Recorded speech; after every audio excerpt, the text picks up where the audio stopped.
محرم کو جمعرات کے دن یزیدی کہتے چلو جنگ کرو. امام حسین حضرت عباس علمدار غازی عباس سے کہتے عباس ان سے کہو آج نہیں کل. توجہ کر, آج نہیں کل. مولا عباس نے غازی عباس نے کہا, غازی عباس نے کہا مولا پوری زندگی تو اسی شوق میں گزاری تھی, کربلا کے شوق میں. آپ کے نانا نے فرمایا تھا کہ میرا بیٹا کربلا میں, آپ تو اسی دن کے لیے جی رہے تھے. اس آج کو کل پہ کیوں ٹالتے؟ اس لیے کہ وہ غازی عباس تھے, ان کو بڑی جلدی تھی, غازی تھے. پہلی جنگ غازی عباس نے صرف 12 سال کی عمر میں لڑی ہے. پہلی جنگ غازی عباس نے, جنہیں قمر بنو ہاشم کہتے ہیں, مولائے کائنات کے ہمشبی تھے یہ غازی عباس. بہت خوبصورت تھے اور قد اتنا اونچا تھا, مورخین نے لکھا ہے, پتہ نہیں کہاں تک انہوں نے انصاف کیا ہے, قد اتنا اونچا تھا کہ جب اونٹ کو چارہ کھلاتے تھے تو اس کی پیٹھ پہ ہاتھ رکھ کے کھلاتے یہ, اور سینے بڑے چوڑے تھے. قدرت نے بہت حسن دیا تھا, نوازا تھا. اسی حسن کی وجہ سے ان کو قمر بنو ہاشم کہتے ہیں. 12 سال کی عمر میں یا ان کی ولادت سیدہ فاطمہ کی دعا سے ہوئی. غازی عباس کی ولادت پتہ ہے کیسے؟ بات سے بات نکلتی جا رہی لیکن سن لیں آپ. جب سیدہ فاطمہ الزہرا کا آخری وقت تھا دنیا سے جانے, بڑے دردناک لمحات ہیں وہ جب ہم اس کو یاد کرتے ہیں. دادا باپو سرکار بیٹھے ہوئے, میں ان کی برکتیں لے کر یہ لمحات بھی پڑھ دینا چاہتا ہوں. شاید میرے جملے اس قابل تو نہیں ہے کہ بی بی کی بارگاہ میں قبول ہو, لیکن شاید ان کی وجہ سے, شاید نہیں بلکہ یقیناً ان کی اور ان سادات کی وجہ سے یہ جملے قبول ہو جائیں, میری بھی بگڑی بن جائے. چاہتا کچھ نہیں ہوں, بس اتنا چاہتا ہوں کہ وہ اپنی قبر انور سے اس وقت مسکرا کر دیکھ لے, بس اور کچھ نہیں چاہیے. ان کے دیے سے سب کچھ ہے, سب دیا قدرت. مشفق و مہربان ماں باپ دیے, وفادار اولاد دی, احباب دیے, محبت کرنے والے لوگ, قدرت نے سب دیا الحمدللہ انہی کی عطا سے. بس اتنا چاہتا ہوں کہ وہ ایک بار اس وقت, اور مجھے یقین ہے کہ ان کی نظر اس محفل پر ہے, اس لیے کہ ہم غافلوں کا ذکر نہیں کرتے. جو ہم سے غافل ہو اس کا ذکر کر کے ملنا ہی کیا ہے.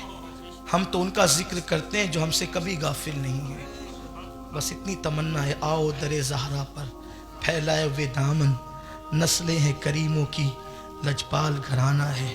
کاش سب کی بگڑی بنے, سب کے مقدر سنور جائیں, سب کی مرادیں پوری ہو جائیں. قوم کی جن بیٹیوں کو رشتے نہیں آتے, بی بی پاک کے صدقے اللہ انہیں اچھے رشتے دے.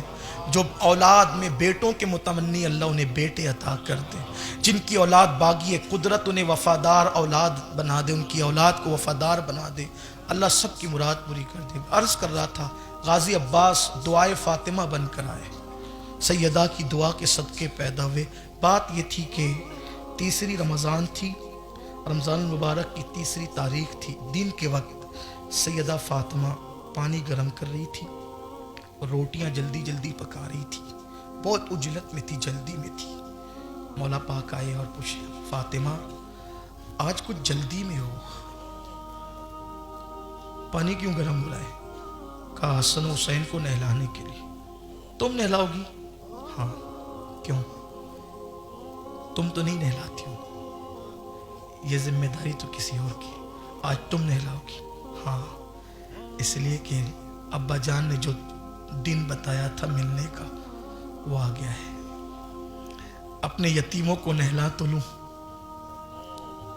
اپنے یتیموں کو نہلا تو لوں, کیونکہ جنہیں 3 دن تک پینے کو پانی نہیں ملے گا انہیں غسل کا پانی کہاں سے میسر ہوگا. اپنے یتیموں کو نہلانا چاہتی ہوں, کپڑے اپنے ہاتھ سے پہنانا چاہتی ہوں, اور سیدہ زینب کو, ام کلثوم کو, امام حسن کو, امام حسین کو, سب کو بٹھا کر اپنے ہاتھوں سے لقمے بنا بنا کر منہ میں ڈالتی تھی.